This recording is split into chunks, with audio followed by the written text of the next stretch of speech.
Oui. D'abord pour présenter. Ouais, moi, je m'appelle Alassane Diallo. Je suis le coordonnateur de la section communale PASTEF de Sibassor.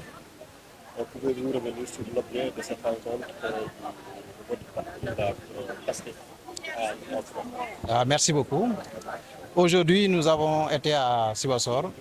En fait, c'était pour installer la cellule Mojib Jigéenu PASTEF de la section communale de Sibassor. Et à ce titre, donc, nous avons reçu l'honorable député Rokhaya Ndiaye, qui est la coordonnatrice départementale du Mojib de Kaolack.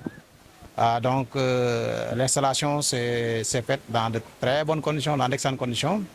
parce que déjà avant l'installation, au niveau de la commune, en fait, les femmes se sont réunies et de façon consensuelle ont désigné un bureau de vote qui a été présenté à Madame la coordonnatrice départementale, éventuellement, et ça a été approuvé à l'unanimité en assemblée plénière. Donc vraiment, je ne peux que me féliciter de cela, parce qu'en fait, il pouvait y avoir éventuellement quelques difficultés quand on sait qu'en fait, c'est des responsabilités qui sont distribuées. Généralement, il arrive éventuellement qu'il y ait des tiraillements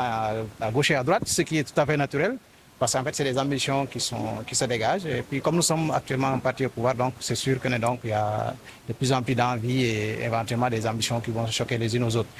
Vraiment, en tout cas, on a eu l'accompagnement de toute la coordination départementale. Elle est venue chez nous avec une très forte délégation. Nous avons même été très surpris. Mais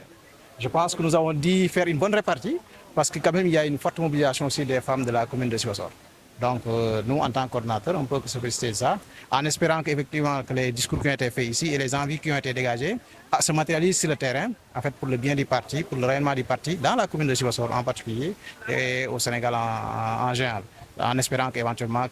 pour ce faire, éventuellement, nous, en fait, nous porterons éventuellement le projet, n'est-ce pas, qui a été le projet PASTEF, en fait, que nous allons essayer de mettre en œuvre à Sibassor pour ce qui nous concerne. Donc, une fois de plus, si j'avais vraiment à faire une conclusion de tout ça, je dirais qu'en fait, vraiment, l'objectif a été atteint et a été atteint dans d'excellentes conditions. Il fallait seulement installer, il fallait installer dans les meilleures conditions, ça a été fait et vraiment tout a été fait dans la majorité.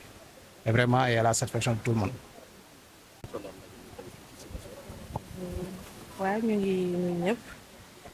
man maa ngi tudd honorable député Rokhaya Ndiaye nekk responsable départemental des femmes de Kaolack et responsable communal aussi de la communal des femmes de Kaolack commune. Donc tey dañu ñëwoon fii ci Sibassor ginnaaw bi nga xamee ne def nañ élection ba pare ba fal nañ ki nga xam ne mooy le président de la République monsieur Bassirou Diomaye Faye. ñu ñëwoon nag recommencer li nga xam ne ni moom mooy activité yi nga xam ne daan nañ ko am au sein de PASTEF yoo xam ne tamit dañ ko arrêté woon ginnaaw bi nga xam ne dañoo dissoudre woon suñu parti mais actuellement ñu joxaat ñu suñuy droit ñu recommencer activités yi fii ci Kaolack ci loolu nag ñu amoon une feuille de route départementale feuille de route boo xam ne nii lañu fas yéene ñun ñi nga xam ne ñoo nekk mouvement jigéenu PASTEF ci ndigalu ki nga xam ne mooy le coordinateur départemental maître Mbossé Sow ak la responsable nationale des femmes ñu commencé suñuy activité yooyu nag mooy continuer installation mouvement jigéenu PASTEF yi nga xam ne ni démarré woon nañ ko depuis 2022 donc ñu continuer ko tey nag ñu démarré ko fii ci Dia ci Sibassor mais nag ñu jógee fi nga xam ne moom mooy commune Dia ndax ci programme bi dañu fas yéene sargal la population kaolackoise ci accompagner bi nga xam ne accompagner nañu ko ci élection yi ñu jógee ba yàlla def ñu am ndam bu am solo fii ci département de Kaolack mais aussi ci région de Kaolack yépp ñu am gagné fi haut la main ci élection yi nga xam ne jóge nañ fi donc dañuy sargalaale la population de Sibassor mais aussi ñëwoon tamit nag installer officiellement li nga xam ne moom mooy la coordination de Mojib le Mojib mouvement jigéenu PASTEF Sibassor. bi ñu ñëwee nag wax dëgg yàlla alhamdulilah coordinateur communal bi dalal nañu bi mu ñu dalalee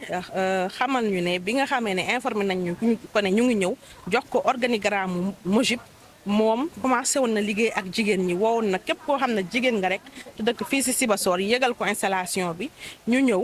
waxtaan seen biir ba trouver un consensus ci loolu nag la ñu tànnee ki nga xam ne moom mooy Kewe Seck